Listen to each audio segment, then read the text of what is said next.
Okay, good evening. Thank you all very much for coming out to the GD22's Pitch and Play presentations tonight. I'm Robert. I was the project manager on teamKRONK. I'm Kim. I was the artist. G'day, I'm Kay. I was a programmer. I'm Omar. I was a programmer and environmental artist. And we're the designers who put together the Mask of Key.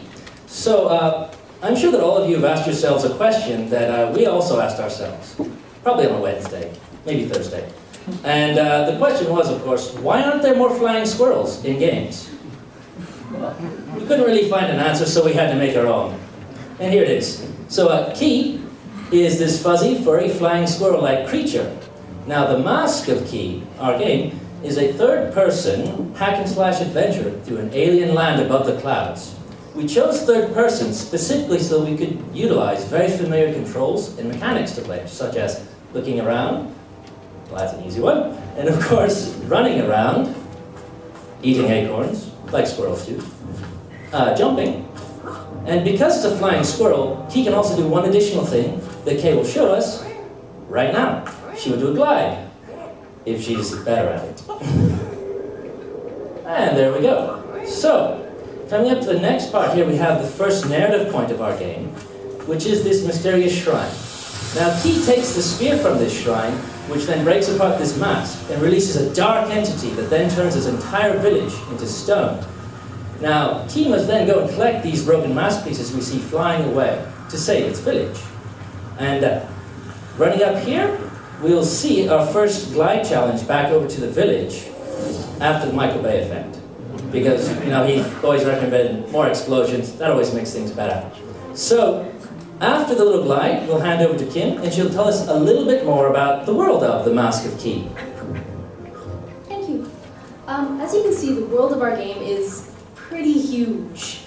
This presented a challenge to us, as then we had to fill all this space with content for the player, which is not an easy task considering we're only 4 people. We faced this challenge by giving the player lots of little things to do, such as collect these acorns, smash pots, and if you're feeling a little bit evil, you can also smash the stone villagers. The player can also collect achievements. As you saw there, Kay became a murderer. In addition, another challenge we faced due to the size of our world was we found that players were becoming lost and confused about where to go. We overcame this challenge by using our acorn collectible as breadcrumbs, as well as focusing the player path into floating islands in the sky. Coming up here, we have the first mask piece that the player's trying to collect. As you can see, there's a wall of dark smog blocking the path forward. But upon collecting the mask, the smog dissipates and the player is able to progress. But now we're going to skip ahead to a later, more dangerous island, where Omar is going to talk about our combat and enemies. Thank you, Kim. For the combat, we wanted to create a simple but fun combat experience for the player. And to create this, we needed to design 3 different enemy types with different attacks, each one. The first ones are the mask. They are the minions of this evil entity, and they perform ramming attacks to the player when they are near. They are pretty simple, but in groups, they become more dangerous. The next enemy is the plant. The plant is a stationary enemy that shoots seeds to the player when they are far away, but when the player comes near to this plant, they change their attack to a stab attack. And we have a third enemy type that will be shown later on this presentation. Each one of these enemies have specific points in the game to keep blocking the player path of the player and to create a more challenging experience as the player is progressing. Another important factor for the combat is the player and enemy feedback. And to talk about this, I will hand off the microphone to Kay. Thank you, Omar. So during the design of our game, we found that player feedback was key to gameplay. So for example, in this combat situation here, we're using a few tricks up our sleeves, such as particle effects, especially the glowy ones, combat music, and heart-racing sounds, such as the gurrs and ahs that we hear now. So go ahead, Key, kill off that plant. Now, just for a bit of fun, we allowed Key to hit the dead plant with a stick. But he's not always doing that in the game. We've also designed challenges which incorporate his gliding ability, such as the one that we see here, where Key needs to glide from one rock spire to the next and avoid a deadly fall. Good boy, Key. Or girl. Gender neutral. Now, we're going to skip ahead to the end of this challenge, where Key has reached the top of the rock spire, and we have this magnificent view of this grand, mysterious skull. And you can guess what we're going to do next. That's right, Key is going to glide through the eye of the skull, where there's a surprise waiting for us inside. I wonder what it could be.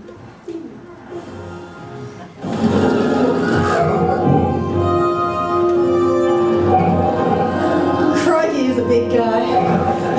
All right, Key, go at him, go nuts. So, as you can see, he's a bit of a tough nut. And as we say in Australia, he ain't the sharpest tool in the tool shed. So there is a trick to defeating him, but I'm not going to give it away. You'll need to come upstairs and give it a go yourself.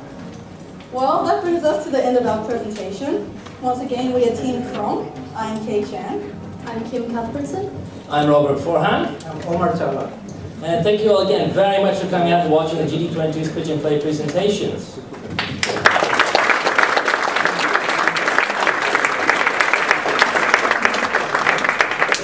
We'd like to now open the floor to any questions if you might have any. I can't see. Is that a question out there? Fair. Here, hiding. Sorry.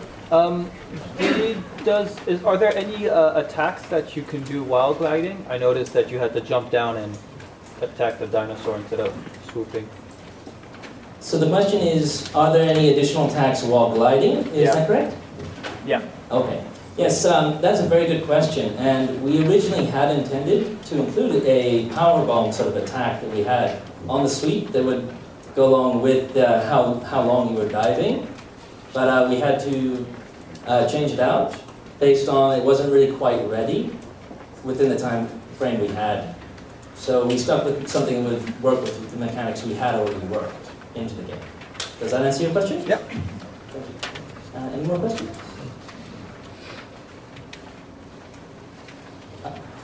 What kind of other features did you have on your glide mechanic that you maybe took out, or is there anything that you wish you had done with it? So, what additional features? Yeah. There you go, Omar. It's, as Robert said, we wanted to incorporate more the attack into the gliding, perform this dive bomb attack, or maybe some sort of attack from where you're gliding to the enemies. Also, we wanted to create more gliding. We have gliding challenges into the game to actually do more things with the gliding, because right now we only demonstrate the easy parts of the gliding. But if you want to, we can show you the gliding challenges that we have. They are pretty difficult. And that I answer the question. Yes. So anytime you have flying in a game, it's like a challenge to keep the player in the playable area. How do you guys tackle that? What happens if I fly for 10 minutes? So the question was, how did we gate the player with regards to the gliding? Is that correct? It was very difficult to gate the player, which is part of the reason why our game is set on floating islands in the sky. That way, the gameplay space is very focused, and if they go gliding off somewhere, it's kind of just into a void. We also utilized sort of high walls with a lip over the edge, so that way they couldn't just glide straight off in an island in a direction that they shouldn't go. There's also certain mountains, so if there was an area that we realized the player could reach, say, the third island from the very beginning, we put a big mountain there and just block them. As well, in general, the entire game you're slowly climbing up, so the Skull Island is actually the highest point of the game. Does that answer your question? Okay, we have time for 2 more questions. To shamelessly latch on to Gary's question, I'm just curious, you guys did a really good job of guiding the player, but I was just wondering if there's any point in the game where it kind of opens up and you sort of pick your own path.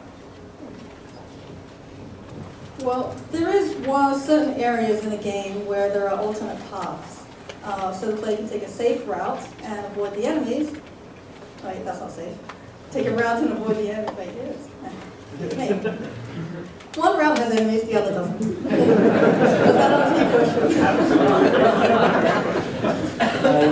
for one more. Yes.